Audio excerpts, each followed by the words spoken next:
Everyone, welcome back to my channel సరదాగా సమ్రిన్తో. అందరూ ఎలా ఉన్నారు?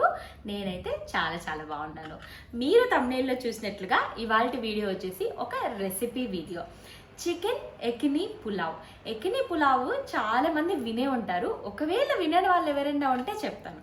నేను ఢిల్లీకి వచ్చినప్పుడు ఎకినీ పులావ్ అనేది చాలా చోట్ల దొరుకుతూ ఉండింది. చాలా ఫేమస్ కూడా అనమాట ఇక్కడ. అదేంటో ట్రై చేస్తామని చెప్పేసి ఒకసారి తెప్పించుకున్నప్పుడు మైండ్ బ్లోయింగ్, అంత బాగుండింది. అసలు నార్త్ ఇండియాలో ఉంటూ నార్త్ ఇండియా వంటలు నేర్చుకోకపోతే ఎలాగా అని చెప్పేసి చాలా రకమైన వంటలు అయితే మీ ముందుగా తీసుకురాబోతున్నాను. అందులో ఫస్ట్ అయితే ఎకినీ పులావ్. ఇది చాలా ఈజీ, వంట రాని వాళ్ళు కూడా చాలా బాగా చేసుకోవచ్చు. మరి అది ఎలా చేసుకోవాలో ఏంటో చూసేద్దామా? కమాన్. ముందుగా దీనికోసము ఒక సీక్రెట్ మసాలా అయితే మీ అందరికీ చెప్పేస్తాను. సో ఇదైతే ఖచ్చితంగా మ్యాండేటరీ. ఇది చేసుకుంటేనే ఎకినీ పులావ్ టేస్ట్ అనేది వస్తుంది. సో తేజ్ పత్తా, బిర్యానీ ఆకు అంటారు కదా, అవి వచ్చేసి ఒక 2 తీసుకొని, కాశ్మీరీ చిల్లీ ఉంటే ఒక 3 నుంచి 4 తీసుకోండి. లేకపోతే నార్మల్ చిల్లీస్ ఉంటాయి కదా, రెడ్ చిల్లీస్ మీ దగ్గర, అవైతే ఒక 5 to 6 తీసుకోండి. కాశ్మీరీ అయితే కొంచెం తక్కువ తీసుకోండి, ఎందుకంటే కారం ఎక్కువ ఉంటుంది కాబట్టి. ఇప్పుడు దీన్నైతే ఒక జార్లో వేసుకొని డ్రై పౌడర్ అయితే చేసుకోవాలి. రోస్ట్ అంతా ఏం చేయాల్సిన అవసరం లేదు.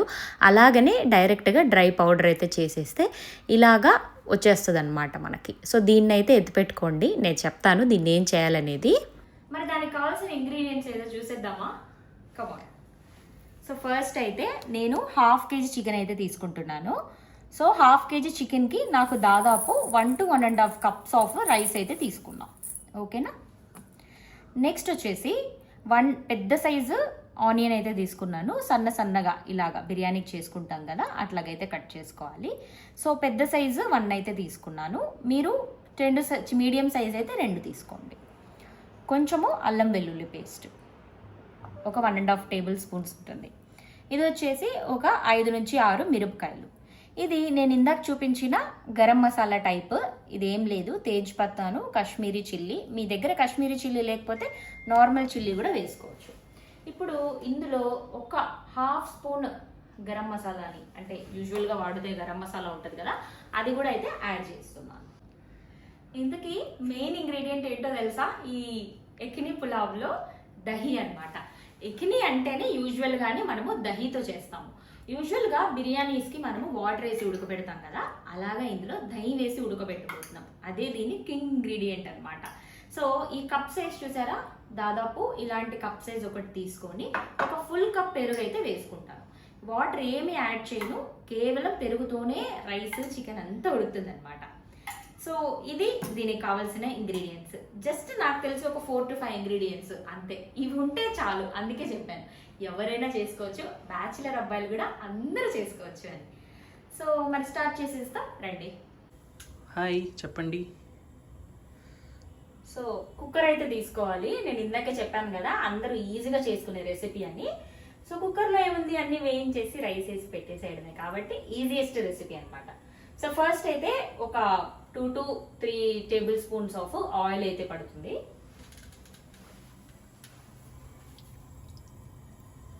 అందులోనే కొంచెము గీ అయితే యాడ్ చేసుకోండి. వేడిగా అయ్యాక కొంచెము నూనె, ఇందులో మనం కట్ చేసి పెట్టుకున్న పచ్చిమిరపకాయలు వేసి లైట్గా రోస్ట్ చేసుకోండి. అవన్నీ రోస్ట్ అయ్యాక దాని తర్వాత కట్ చేసి పెట్టుకున్న ఆనియన్స్ని అయితే వేసి బాగా రోస్ట్ చేసుకోవాలి. నార్మల్గా బిర్యానీకి ఎలా మనం రోస్ట్ చేసుకుంటామో అలానే రోస్ట్ చేసుకోవాలి.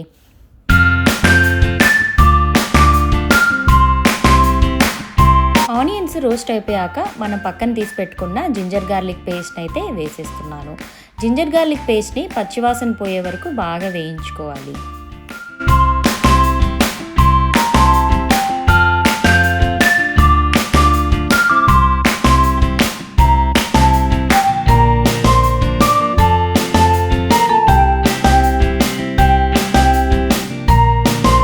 పచ్చివాసన పోయాక ఇప్పుడు మనము 1/2 kg చికెన్ అయితే వేసేస్తున్నాను. అందులో మీ టేస్ట్కి తగ్గట్టు సాల్ట్ అయితే యాడ్ చేసి ఒకసారి బాగా కలిపేసి ఒక 2 minutes అయితే అలాగే ఉంచేసేయండి. లైట్గా వాటర్ వస్తూ ఉంటుంది కదా చికెన్లో, లైట్గా వాటర్ అనేది స్టార్ట్ అయిపోయాక మనము తేజ్ పత్తా, కాశ్మీరీ చిల్లీస్ వేసి ఒక సీక్రెట్ రెసిపీ మసాలా అయితే చేసుకున్నాం కదా, సో అదైతే మనము ఇక్కడ గరం మసాలా లాగా అయితే వేసేసి మంచిగా రోస్ట్ చేసుకుంటాము.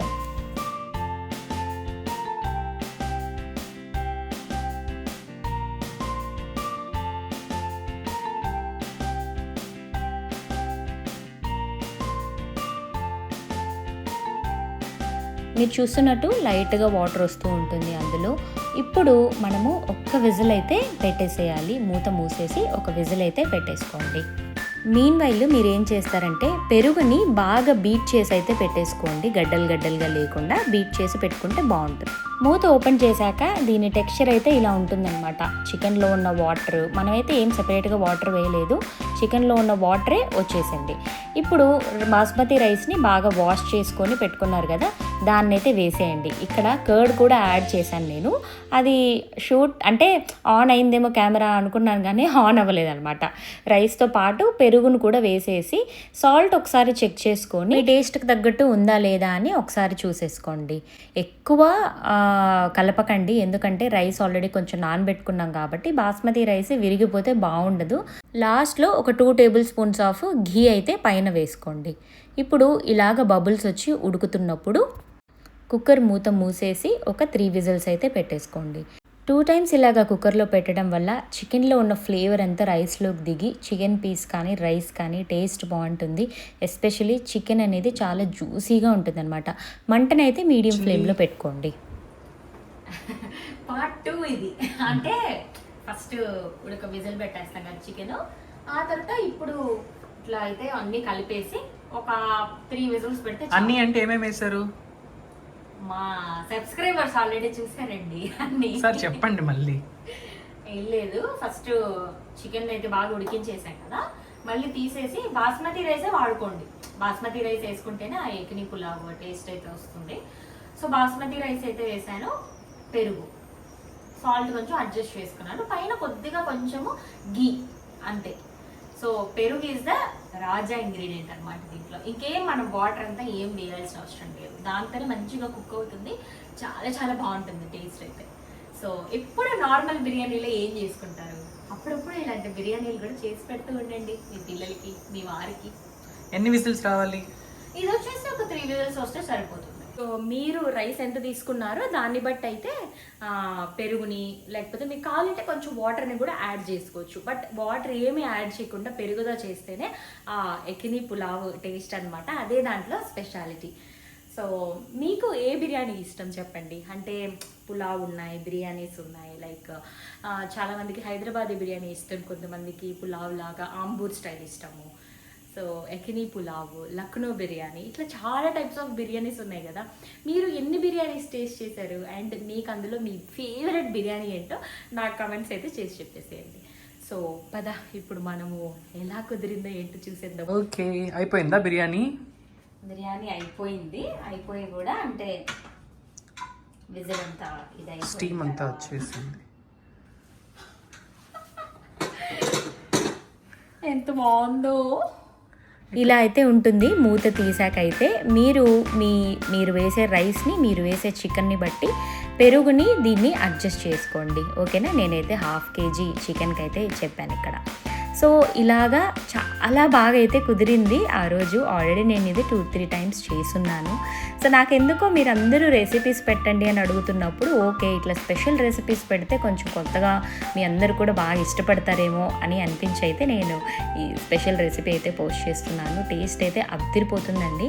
ఎప్పుడు చేసుకునే యూజువల్ బిర్యానీస్ కాకుండా ఇలాంటివి అప్పుడప్పుడు ట్రై చేస్తూ ఉండండి. నార్త్ ఇండియాలో చాలా ఫేమస్ అయిన ఎకిని పులావ్ అయితే చూసారు కదా, టేస్ట్ కూడా అదిరిపోయింది ఇవాళ మా ఇంట్లో. ఇంతకీ మీ ఇంట్లో ఇవాళ వంటలు ఏంటి, మీరు ఎప్పుడు ఈ స్పెషల్ రెసిపీని ట్రై చేయబోతున్నారో నాకు కమెంట్స్ అయితే చేసి చెప్పేసేయండి. Thank you so much. Last వరకు చూసారంటే ఈ వీడియో మీకు నచ్చినట్లే కదా. అయితే ఇంకా సబ్స్క్రైబ్ చేసుకున్నారో లేదో ఒక్కసారి చెక్ చేసుకోండి. ఒకవేళ ఆల్రెడీ సబ్స్క్రైబ్ చేసుకొని ఉంటే బెల్ ఐకాన్ క్లిక్ చేశారో లేదో కూడా చెక్ చేసుకోండి. Thank you so much for watching. Bye.